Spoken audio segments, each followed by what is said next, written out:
welcome back to Mission Off Grid. So you're looking to camp in Big Bear, but reservations are kind of booked for a couple months, maybe sometimes over a year. Don't really want to do a cabin, you really want to camp.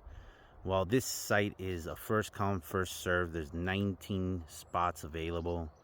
Obviously, there's no chance for sure that you'll get one, but my advice is if you come out here on a Thursday or Wednesday, you're most likely going to grab a spot for that weekend. The prices here are $27 a night, an extra dollar on holidays, and an extra $8 for an extra vehicle. Okay, so just a quick overview of the spot. Like I said, we have 19 spots available here, all first come, first serve.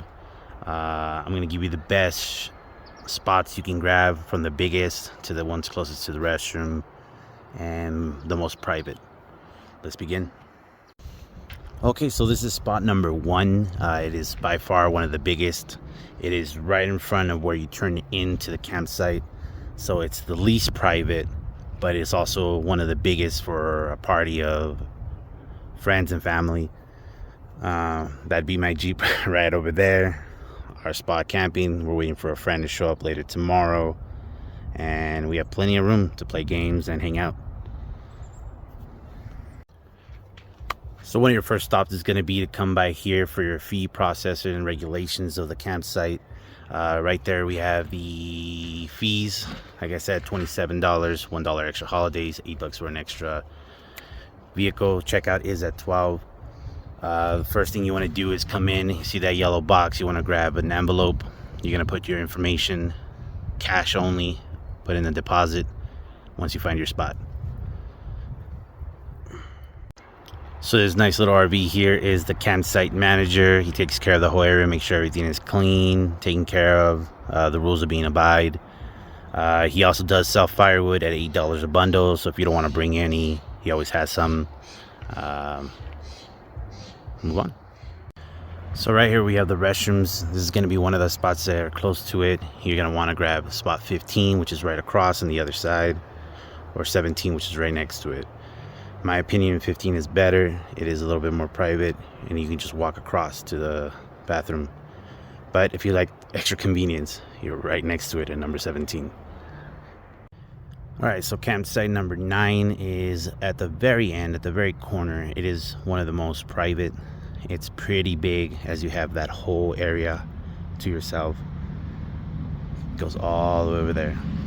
So if you're looking for something more private and not too far from the restrooms, this might be for you. Alright, next up is campsite number 6, right here. It is smaller, but very close to the restrooms. But then there's campsite number 7, which is very large, plenty of room, also right next to the restrooms. And we're gonna circle back to campground number 1. This is where we're staying right now. A lot of ground you get compared to all the other ones. It is a little bit of a walk to the restroom, but totally worth it if you're coming with a lot of friends and family. We got the Yeep right there, and our Easy Up tent. What's up, Bear? It's my little doggy.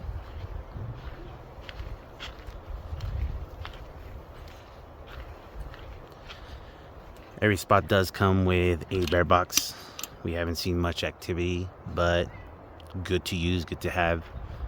I've had a bear literally eat all my food and had to make a trip to a Dollar General just to resupply.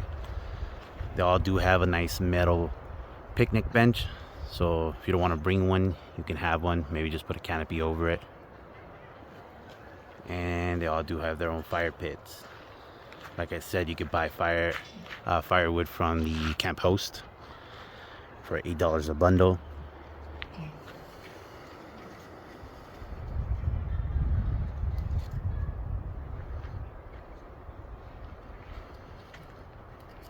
Just beautiful. We are about 20 minutes down the road from Big Bear Lake.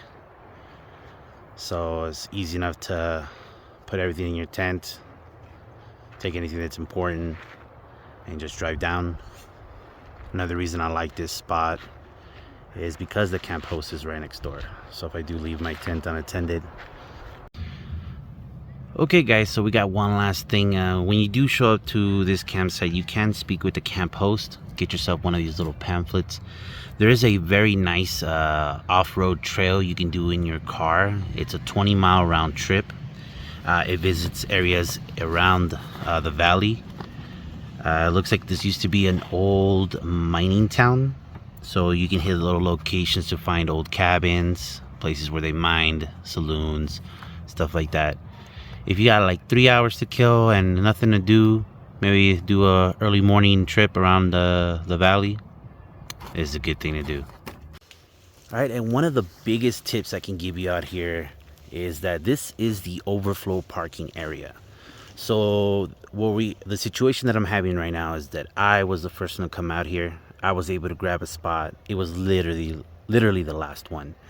I spoke to the camp host. It looks like you are able to have more people camp on your space, but they park their cars over there. So there is a limit of 2 cars per campsite. The situation that we have is we have 4 cars, hopefully coming, and the other 2 cars can just park right over there and set up their tents anywhere they want here. This is why I chose the biggest spot. Plenty of space. Hopefully that helps you guys out on your trip to Holcomb Valley. Have a nice one.